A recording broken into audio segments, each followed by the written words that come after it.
मिथुन राशि वाले बंधु, आप सभी का स्वागत करते हैं, हृदय से अभिनंदन करते हैं मिथुन राशि भिंड यूट्यूब चैनल में। तो मिथुन राशि वालों, ध्यान से समझिए, आने वाले 9 से 10 दिनों में किसी को भी भूल कर भी मत दे देना अपनी यह एक छोटी सी चीज। इस एक चीज को यदि आपने किसी को दे दिया तो आपकी तरफ जो खुशियां आ रही हैं, ईश्वर की कृपा और ग्रहों की जो शुभ दृष्टि आपकी ओर हो रही है, वह आप मोड़ कर किसी और की ओर कर देंगे।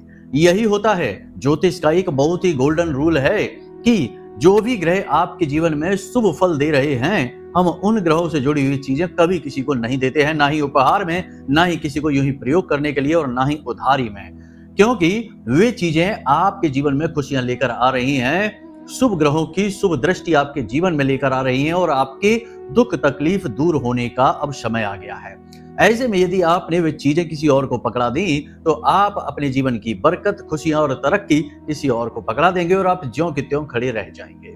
याद रखना बंधुओं कि जीवन में कभी कभी ऐसा समय आता है जबकि हमारे जीवन में ग्रहों की शुभ दृष्टि, विशेष ग्रहों की शुभ दृष्टियां पड़ना शुरू होती हैं, जिनके माध्यम से ईश्वरीय कृपा और आशीर्वाद हमारे जीवन में आते हैं। अब ध्यान से समझिए कि जब हमारे जीवन में शक्तिशाली शुभ ग्रह, देव ग्रह मजबूत होते हैं हमारी कुंडली में और आज की चलित कुंडली में और जन्म कुंडली में, तो हमारे ऊपर दैवीय कृपा अपने आप होने लगती है। लेकिन जब नकारात्मक ग्रह बली हो जाते हैं, जैसे राहु, केतु, शनि और मंगल, तो हमारे जीवन में नकारात्मक ऊर्जाएं अपने आप आकर्षित होने लगती हैं। यह बिल्कुल वैसा ही है जैसे कि हमारे पास जो ऊर्जा है, हम उसी प्रकार की ऊर्जा को अपनी ओर खींचने लगते हैं, बिल्कुल चुंबकत्व की तरह। तो अब समझने वाली बात यहाँ पर यह है कि यदि आपके जीवन में खुशियां आ रही हैं तो आपको बहुत सावधान रहना है, कुछ चीजों को लेकर बहुत सतर्क रहना है। कुछ कार्य हैं जो आपको भूल कर भी नहीं करने हैं इन 9 से 10 दिनों में। कुछ चीजें हैं जिनका लेन देन भूल कर भी नहीं करना है और खास तौर से इस एक चीज का लेन देन तो भूल कर भी नहीं करना है। ठीक इसके विपरीत कुछ चीजें ऐसी हैं जो आपको जानबूझकर किसी को दे देनी चाहिए। इससे आपके जीवन की नकारात्मकता चली जाती है, किसी और के पास चली जाती है। कहने का मतलब यह है कि उसके जीवन में कोई परेशानी नहीं आएगी, उसका विनाश नहीं होगा, क्योंकि उसकी ग्रहों की स्थितियां उसे संभाल लेंगी। लेकिन आपके जीवन की जो दुर्गति है, परेशानी है, वह जरूर चली जाएगी। तो बंधुओं, आज का यह जो कार्यक्रम है, इसी कार्यक्रम में हम आपको आपके जीवन की ग्रह दशाओं के अनुसार किन चीजों का आपको लेन देन अगले 9 से 10 दिनों में नहीं करना है भूल कर भी, किन चीजों को आपको देना है किसी और को, और कौन से वे कार्य हैं जो आपको भूल कर भी नहीं करने हैं, इन 9 से 10 दिनों में सारी बातें विस्तार से बताने वाले हैं। इसी के साथ साथ एक ऐसा भयंकर दोष जिसे हम पितृ दोष कहते हैं। नाम तो आपने इसका बहुत सुन रखा है कि पितृ दोष है, पितृ दोष है, लेकिन ये पितृ दोष है क्या, कौन सी बला है, और ये आपके जीवन में है कि नहीं है, इसके संकेत क्या हैं, लक्षण क्या हैं। वैसे तो सामान्य तौर पर लोग बता ही देते हैं कि क्लेश रहेगा, धन की कमी रहेगी, व्यापार नहीं चलेगा, ऐसे कई प्रकार के संकेत बता देते हैं। लेकिन ठोस प्रमाणित संकेत क्या हैं जिनसे आपको पता लग जाएगा कि आपके जीवन में पितृ दोष है, और सामान्य पूजा पद्धति से यह पितृ दोष समाप्त क्यों नहीं होता है, इसके पीछे कारण क्या है। क्योंकि अगर हमने आपको बता दिया और आपने संकेतों से समझ भी लिया कि पितृदोष है आपके ऊपर, तो आपने उसकी पूजा पाठ भी करवा दी, पितृदोष शांति के लिए आपने विशेष पूजा पाठ भी करवा दी, उसके बावजूद भी पितृदोष शांत क्यों नहीं होता है, इसके पीछे का वैदिक और ज्योतिषीय कारण क्या है, सारी चीजें आपको हम आज विस्तार से बताने जा रहे हैं। मतलब कि आज का यह जो कार्यक्रम है, यह बहुत सारी घटनाओं, जानकारियों और अनुभवों को अपने साथ लेकर आया है।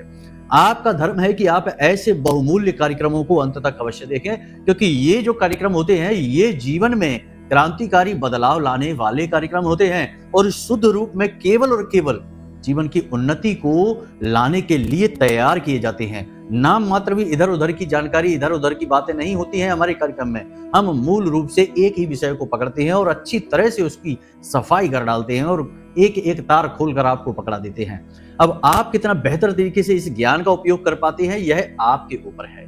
तो कहने का मतलब यह है कि जब आप पूरे ध्यान के साथ ठंडे दिमाग से कार्यक्रम को देखेंगे, तभी तो आपको हमारी बातें समझ में आएंगी, क्योंकि कुछ बातें बीच में कठिन हो जाती हैं, एक दूसरे से जुड़ी हुई बातें हैं, तो कभी कभी आप भ्रमित हो जाते हैं कि कहां पहुंच गए, हम क्या बता रहे हैं। तो कहने का मतलब यह है कि पूरा ध्यान, पूरा चित्त आपका कार्यक्रम की ओर होना चाहिए। इसे कोई हल्का और मामूली कार्यक्रम समझने की भूल नहीं कर बैठना, वरना आपको बहुत पछताना पड़ेगा, क्योंकि आने वाला समय कठिन बहुत है और इस कठिन समय में आपको बहुत संभल कर चलना होता है।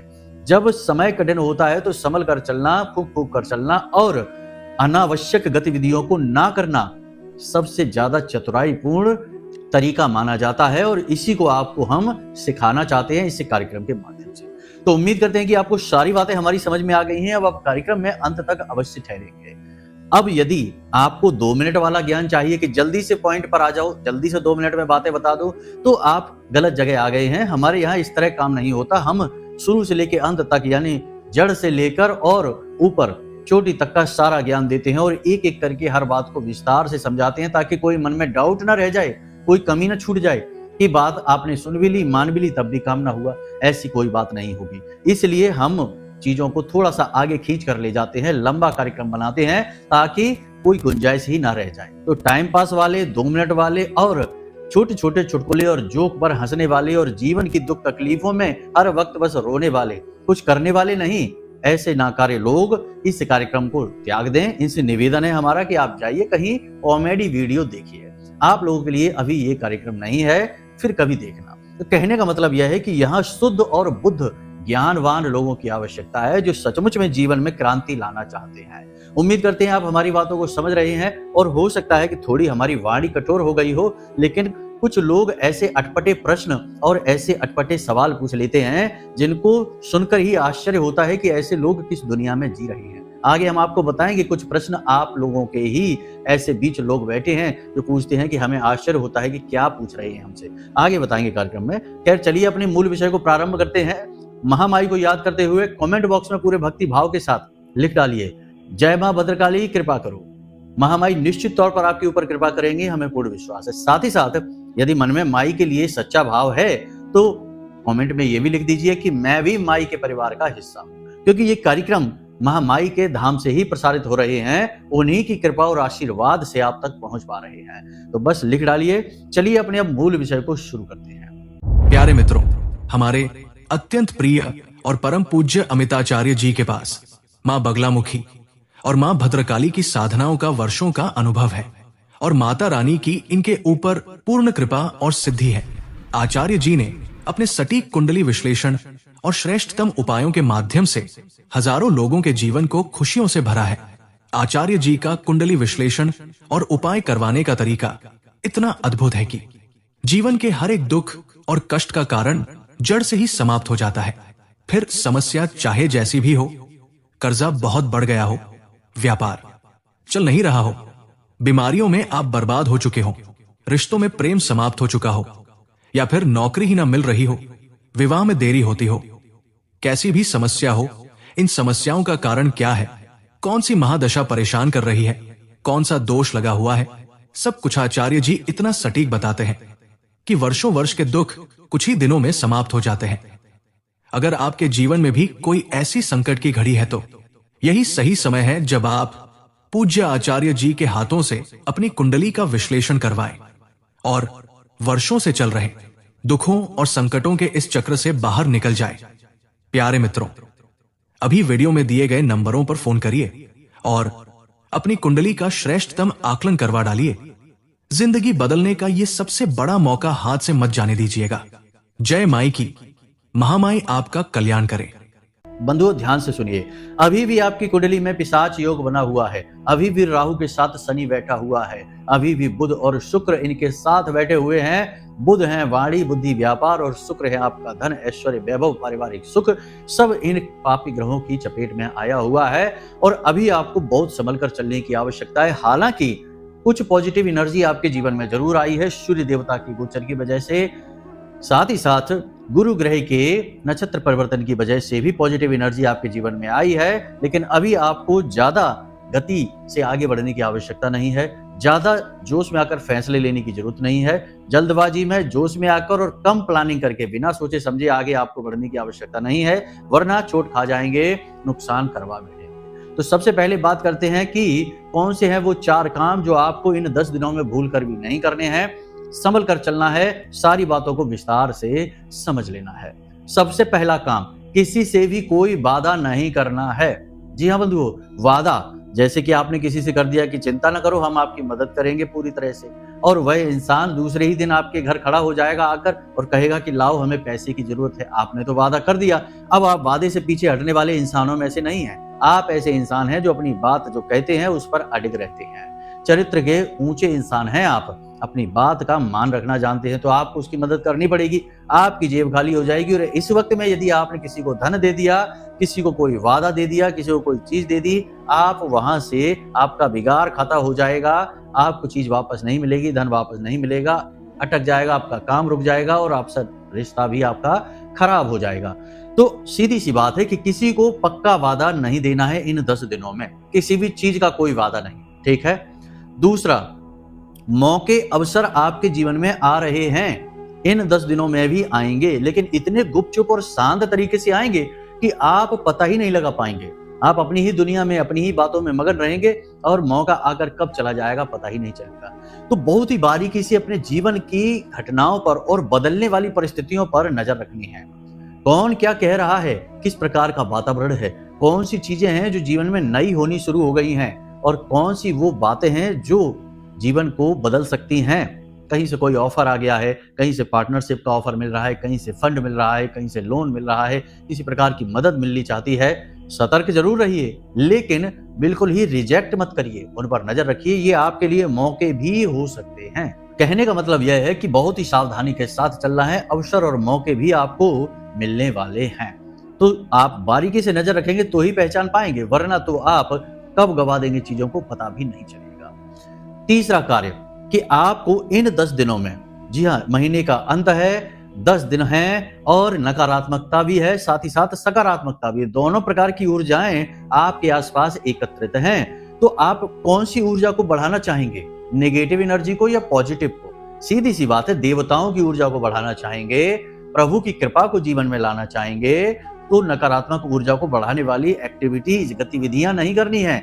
जैसे कि आपको मांसाहार नहीं करना है, शराब नहीं पीनी है, व्यर्थ में झूठ नहीं बोलना है और गप्पे नहीं हाँकनी है। जब हम कहीं बैठकर गप्पे हाँकते हैं, समाज में हम देखते हैं लोगों को, तो अक्सर होता यह है कि किसी एक व्यक्ति के बारे में ही अनाप शनाप बातें की जा रही होती है, जबरदस्ती में ही किसी का चारित्र का हनन किया जा रहा होता है, मजाक उड़ाया जा रहा होता है और उल्टे सीधे प्रपंच किए जा रहे होते हैं। जानते हैं, श्रीमद् भागवतम में कलयुग को राजा परीक्षित ने 4 स्थान बताए थे रहने के लिए। तो वो 4 स्थानों में से एक स्थान वह था कि जहां लंपट लोग बैठकर इधर उधर की चुगलियां कर रहे हैं, फिजूल की बातें कर रहे हैं, एक दूसरे की बुराइयां कर रहे हैं। तो ये जो स्थान होता है, ये हमें देखने में ऐसा लगता है कि यहाँ तो कोई बुराई नहीं है, आराम से बैठते हैं, टाइम पास कर लेते हैं। लेकिन यही वो स्थान है जहाँ कलयुग बहुत ही भीषण रूप में मौजूद होता है। इसका प्रमाण यह है कि जो लोग इस तरीके की गतिविधियों में ज्यादा शामिल होते हैं, उन लोगों के जीवन में कभी भी सुख नहीं आ सकता है। हमेशा वे लोग रोगी रहेंगे, घर से तकलीफ में रहेंगे, यानी हमेशा क्लेश का वातावरण रहेगा और पैसा तो उनके जीवन में आएगा, लेकिन वो पैसे को संभाल नहीं पाएंगे। लाखों रुपए भी उनके जीवन में आएंगे, तब भी वो 1 रुपया भी अपनी जेब में बचा कर नहीं रख पाएंगे, सब का सब अपने आप निकल जाएगा, क्योंकि ये कलयुग है। दूसरा कि ऐसे लोग घोर नकारात्मक होते हैं। ऐसे लोगों के पास बैठने से भी आप यदि सकारात्मक हैं, आप हमेशा ईश्वर की भक्ति करने वाले हैं, तो आपको ऐसे लोगों के साथ बैठने में भी बड़ा ही ज्यादा घबराहट सी होने लगती है, क्योंकि ऐसे लोग भयंकर नकारात्मक ऊर्जा को साथ लेकर चल रहे होते हैं। तो ऐसे लोगों से दूर रहना, इस तरीके के वातावरण से दूर रहना है, ये बहुत ज्यादा जरूरी है आपके लिए। चौथा काम, ध्यान से सुनिए, पशु की हिंसा नहीं करनी है। पशु हिंसा बहुत ज्यादा हो रही है आज के समाज में। लोग अपना क्रोध पशुओं पर निकाल देते हैं। कोई जानवरों को पीट देता है, मार देता है, मांसाहार कर रहे हैं, या फिर उल्टी सीधी तरीके की क्रूरताएं जानवरों के साथ हो रही हैं। याद रख रहे हैं कि देवों के देव महादेव और पशुपतिनाथ महादेव आपको देख रहे हैं। और एक चीज याद रखना कि जितने भी दैवीय शक्तियां हैं, हमारे जितने भी देवी देवता हैं, सबने अपने वाहन पशुओं को ही बनाया, अपने पशुओं को ही अपने आसपास क्यों रखा हुआ है? क्योंकि ये जो पशु हैं, ये इनकी ये जो योनि होती है, ये कष्ट योनि होती है, पीड़ा योनि कहा जाता है। ये पशु तो वैसे भी पीड़ा भोगने के लिए संसार में आए हैं, किसी न किसी पाप की वजह से वो इस योनि में आए हैं और अपना पाप काट रहे हैं। लेकिन यदि आप इनके कष्ट बढ़ाने का कार्य करते हैं, इन्हें पीटते हैं, मारते हैं, हिंसा करते हैं, तो आप इनके पाप में भागी हो जाते हैं, मतलब कि इनका पाप आपके ऊपर आने लगता है। आपके जीवन में जो खुशियां आ रही होती हैं वो बाधित होने लगती हैं, कष्ट बढ़ने लगते हैं, बीमारियां आने लगती हैं, यानी इनके पाप जो होते हैं ना वो आपकी तरफ आने लगते हैं।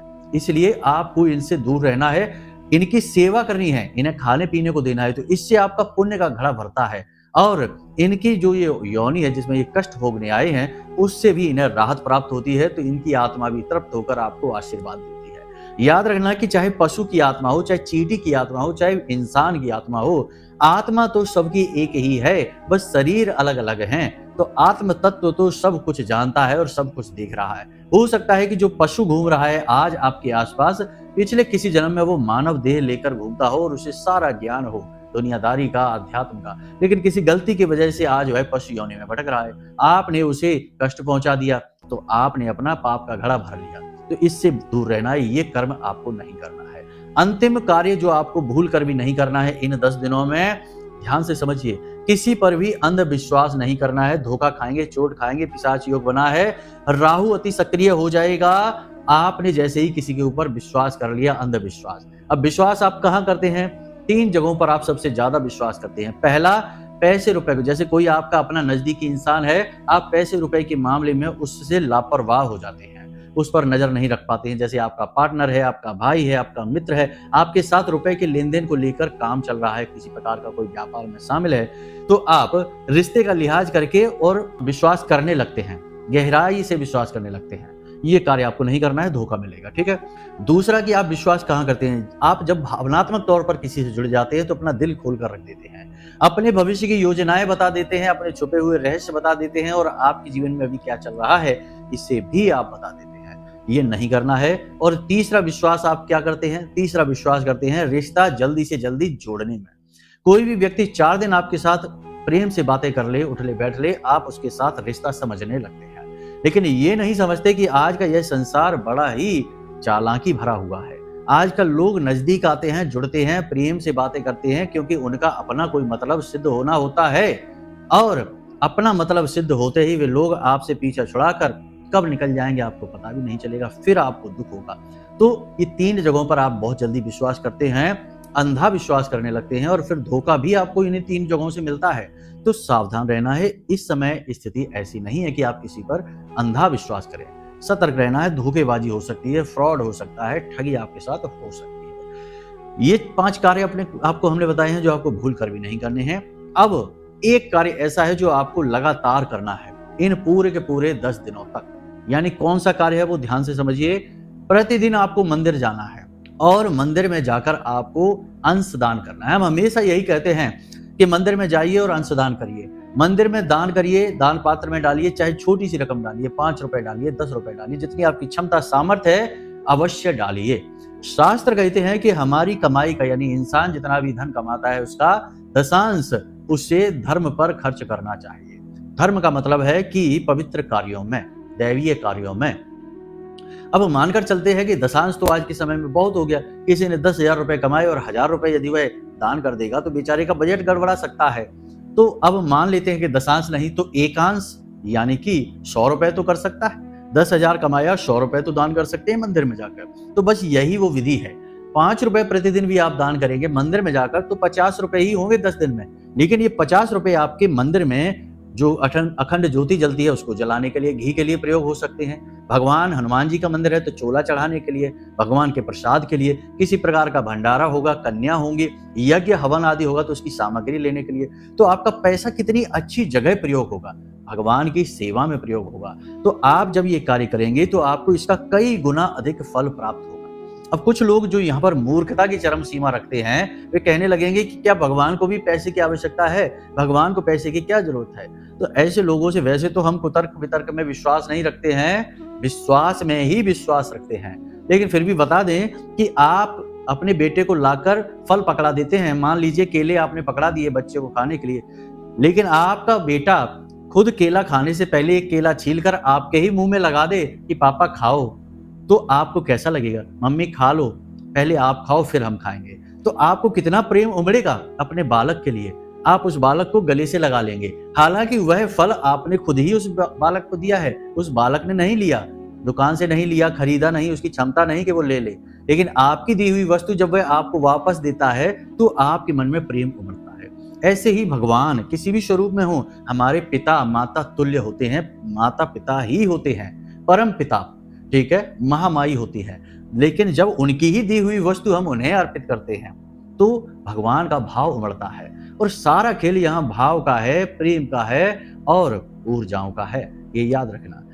तो बस उम्मीद करते हैं कि यहाँ तक आपको सारी बातें समझ में आ गई। अब आप समझिए कि कैसे विचित्र प्रश्न लोग पूछते हैं। हमने अभी शुरू में कार्यक्रम में बोला था कि लोग बड़े बड़े विचित्र प्रश्न पूछने लगते हैं। हमने अपने एक कार्यक्रम में बताया कि हम गाय हमारी माता होती है, हम गाय की सेवा क्यों करते हैं, गाय को हम दान क्यों करते हैं और गाय से कैसे हमारे ग्रहों की ऊर्जाएं सकारात्मक होती हैं। यानी गाय के विषय में हमने बताया तो एक महाशय हमसे प्रश्न करके पूछ रहे कि महाराज जी, अगर गाय हमारी माता है तो क्या सांड को हम अपना पिता कह सकते हैं?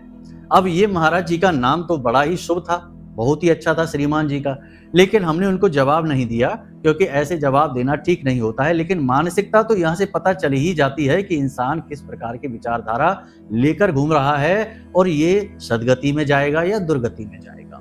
तो बस यहाँ से थोड़ा सा मन खराब हो जाता है कि हम तो प्रयास कर रहे हैं अच्छा, लेकिन बहुत सारे लोग बड़े ही नकारात्मक है, बड़े ही दूषित हैं। तो ऐसे लोगों से ही हम निवेदन करते हैं कि कृपा करके हमारे कार्यक्रमों पर ना आए, कोई जरूरत नहीं है। अच्छे लोग बहुत हैं देश में और बहुत ही सज्जन लोग हैं और बहुत ही बड़ी ही इच्छा के साथ, स्वेच्छा के साथ, प्रेम से हमारे कार्यक्रमों का स्वागत करते हैं, ज्ञान का उपयोग करते हैं और हजारों लाखों लोगों के जीवन में बदलाव आए हैं, पॉजिटिव बदलाव आए हैं इन कार्यक्रमों को देख देख कर। लोग लाख लाख धन्यवाद हमें करते हैं हमारे व्हाट्सएप पर और हमें फोन कर करके।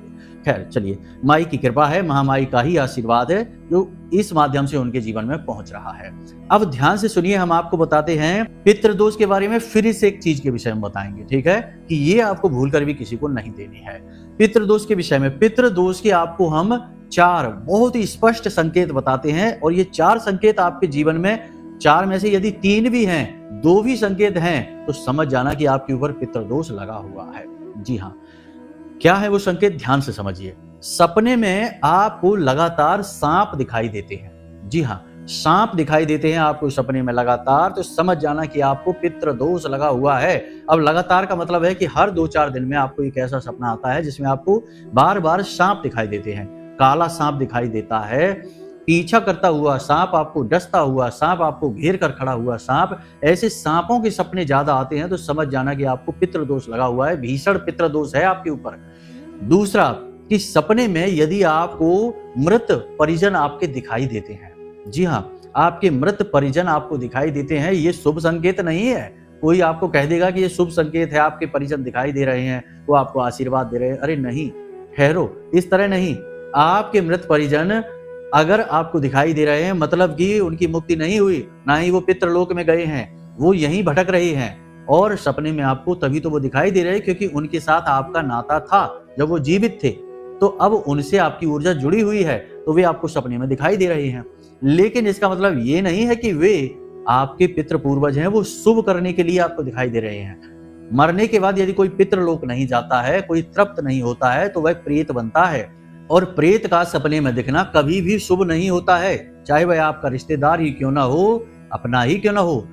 अगर सपने में आपको दिखाई देते हैं कुछ कुछ समय के बाद, समझ जाइए कि आपके ऊपर पितृदोष लगा हुआ है, कुछ न कुछ गड़बड़ है, समाधान बहुत ज्यादा जरूरी है।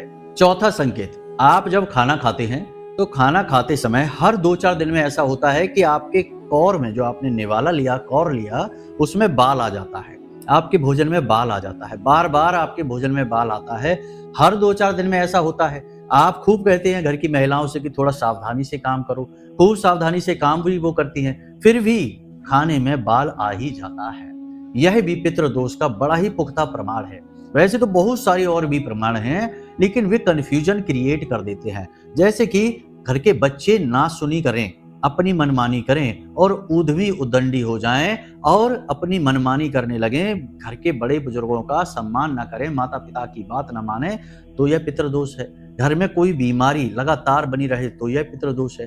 धन का आगमन, लाख प्रयासों से भी घर में धन ना आए और धन खूब आए, घर में 4 लोग कमाने वाले हैं तब भी घर में धन का संचय ना हो पाए, धन आ रहा है दूसरी तरफ से जा रहा है, जेबें खाली की खाली ही हैं, खर्चे जो के त्यों बने हुए हैं, पैसा कहाँ से आ रहा है और कहाँ जा रहा है कुछ पता ही नहीं चल रहा है, ये भी पितृदोष है। तो पितृदोष के वैसे तो बहुत सारे संकेत हैं, लेकिन स्पष्ट संकेत 4 हैं जो हमने आपको बता दिए।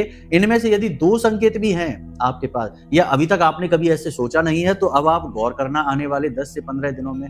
यदि आपको ऐसे संकेत लगातार मिल रहे हैं, समझ जाना कि पितृदोष है, निवारण करना बहुत अनिवार्य है। अब निवारण कैसे करेंगे? तो पितृदोष किस ग्रह से आ रहा है, क्योंकि पितृदोष भी अलग अलग प्रकार के होते हैं, अलग अलग स्थिति से बनते हैं। कुंडली से देखकर बेहतर तरीके से पता लगाया जा सकता है, तो आप अपनी कुंडली को दिखवाएं। कुंडली में आपके किस ग्रह से पितृदोष आ रहा है, उस ग्रह से पितृदोष शमन का विशेष पद्धति, विशेष उपाय है, क्रियाएं हैं। अगर उन क्रियाओं से ही पितृदोष का शमन किया जाएगा तब पितृदोष शांत होता है। ये नहीं कि बस ऐसे ही गए और किसी भी ब्राह्मण से और किसी भी पंडित से कुछ भी जाकर पूजा पाठ करवा के चले आए, पितृदोष का भी शांत नहीं होगा।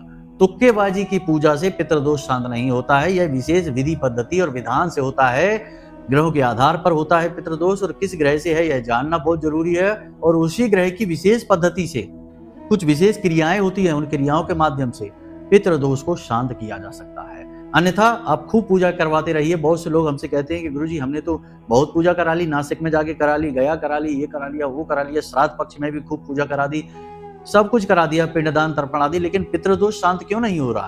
तो इसीलिए तो नहीं हो रहा है क्योंकि आपको पता ही नहीं कि आपको किस ग्रह से पितृदोष आ रहा है, यानी किस प्रकार का पितृदोष है। तो आपको जब बीमारी ही नहीं पता है तो आप दवाई कुछ भी दे रहे हैं उल्टी सीधी, बीमारी कैसे ठीक हो जाएगी? सोचने वाली बात है। देखो बातें स्पष्ट हैं लेकिन कड़वी हैं, क्योंकि सत्य है, सत्य हमेशा कड़वा ही होता है, खास तौर से इस कलयुग में। यहाँ सत्य कड़वा है और झूठ बड़ा ही मीठा और रसीला है, इसीलिए तो बाजार में झूठ खुलेआम धड़ल्ले से बिक रहा है। आप देखिए एस्ट्रोलॉजी के वीडियो में मीठी मीठी बातें करके जाते हैं लोग, और लोगों के जीवन में कुछ हो ही नहीं रहा। एस्ट्रोलॉजर भाई साहब कह रहे हैं कि बहुत पैसा आने वाला है, जिंदगी में उन्नति है, तरक्की है, कर्जा समाप्त हो जाएगा, दैवी कृपा आ रही है, लेकिन जो सुन रहा है वह बेचारा कर्जे के मारे परेशान है, नौकरी लग नहीं रही है, घर में बेरोजगारी फैली है, बीमारी फैली है, बेचारा एक एक पाई पाई को परेशान है। और उसकी जो राशिफल चल रही है वो कहता है कि दुनिया भर का पैसा आ रहा है, बहुत अच्छे योग बन गए हैं, और 2 दिन बाद ही कहने लगता है कि योग खराब बन गए हैं, बहुत बर्बादी आ रही है। तो ये जो कार्यक्रम है, ये जो तरीके हैं, ये ठीक नहीं है। सत्य बताना बहुत जरूरी है, ये कड़वा होता है, हर एक को सुनना पसंद नहीं होता, इसीलिए इसकी आलोचना भी बहुत होती है। हम तो अपना काम कर रहे हैं, आप अपने हिसाब से समझिए चलिए। अब बात करते हैं इस एक चीज की जो आपको भूल कर भी किसी को नहीं देनी है, ध्यान से समझिए। इलेक्ट्रॉनिक चीज या मशीनी कोई भी चीज, यानी मशीनी उपकरण या इलेक्ट्रॉनिक कोई भी आइटम, दोनों ही राहु और शनि से समर्पित हैं। आपको भूल कर भी ये 2 चीजें किसी को नहीं देनी है, किसी को भी प्रयोग के लिए नहीं देनी है, चाहे मित्र हो आपका, भाई हो, कोई भी हो। हाँ, एक बात जरूर है कि ये चीजें आप मंदिर में जाकर दान करेंगे अगले 10 दिनों में, 9-10 दिनों में, तो आपको बहुत अधिक लाभ प्राप्त होगा, ठीक है, क्योंकि ये पिशाच योग को कहीं ना कहीं किसी न किसी प्रकार से थोड़ा सा कमजोर कर देगा। नकारात्मक ग्रह योगों से जुड़ी चीजें जब हम मंदिर में जाकर दान कर देते हैं तो उनका प्रभाव कमजोर पड़ जाता है, क्योंकि ग्रहों से ऊपर देवी देवता हैं, तभी तो हर एक राशि के जो ग्रह होते हैं उन ग्रहों के आराध्य भी होते हैं। मंगल के हनुमान जी हैं, गुरु के नारायण हैं, और शनिदेव के भोलेनाथ हैं, शिव जी हैं। तो ऐसे करके आप समझ रहे हैं ना सारी बातें। तो ये सारी बातें हमने आपको विस्तार से इस कार्यक्रम में समझाई हैं, आपको सारी बातें ठंडे दिमाग से समझनी है, और 10 दिनों का पूरा रोड मैप हमने आपको दे दिया है। कल के कार्यक्रम में हम आपको विशेष तौर पर यह बताएंगे कि क्यों लाख प्रयास करने के बाद भी, अच्छा स्वभाव, अच्छी आदतें और पूजा पाठ भक्ति करने के बावजूद भी जीवन में दुख दूर नहीं होता है। इसका विशेष कारण क्या है और निवारण का विशेष वैदिक सूत्र क्या है। ऐसा महाशक्तिशाली उपाय हम आपको बताएंगे जिससे सचमुच में धन वर्षा ही होगी। 24 दिनों के अंदर अंदर आप अमीर बन जाएंगे, बस उस उपाय को अच्छी तरीके से कर लेना। गारंटी के साथ हम आपको कहते हैं, पुराणों से लिया गया महाशक्तिशाली और बेहद गुप्त उपाय है। कोई नहीं बताता इस उपाय को, क्योंकि लोग पैसे लेकर बताते हैं चीजें। हम आपको माई की सेवा में देंगे, तो अगले कार्यक्रम को पूरा अवश्य देख लेना, अंत तक देखना। चलिए बंधु, आज के इस कार्यक्रम को यहीं समाप्त करते हैं। यदि कोई मन में प्रश्न उठे या कुंडली विश्लेषण कराना हो तो नंबर हमने वीडियो में दे रखे हैं, इन नंबरों पर फोन करिए, सारी जानकारी प्राप्त करिए, और एक छोटी सी दक्षिणा के साथ अपनी कुंडली का श्रेष्ठतम आकलन करवाइए। हम स्वयं आपकी कुंडली का आकलन करके देंगे कि क्या दोष है, क्या समस्या है, पितृ दोष है, गंडमूल दोष है, मांगलिक योग है, या फिर विष दोष बना है, कौन सा दोष है कुंडली में, क्या समस्या है, क्या कारण है और उसके श्रेष्ठ निवारण क्या है, जिससे आपकी दिनों में जिंदगी चमकेगी। तो चलिए बंधु, आज के कार्यक्रम को यहीं विराम देते हैं। हमेशा हंसते रहिए, मुस्कुराते रहिए, सकारात्मक रहिए और महामाई पर अपनी आस्था और विश्वास बनाकर रखिए, क्योंकि महामाई की ही कृपा से आपका जीवन बदलेगा, खुशियां आएंगी। तो प्रेम से बोलिए जय माई की। महामाई आपका कल्याण करें। धन्यवाद। हमारे प्रिय और परम पूज्य आचार्य जी ने अपनी साधनाओं के अनुभवों पर आधारित शक्तिशाली उपाय और क्रियाओं के माध्यम से हजारों लोगों के जीवन को पूरी तरह से बदला है।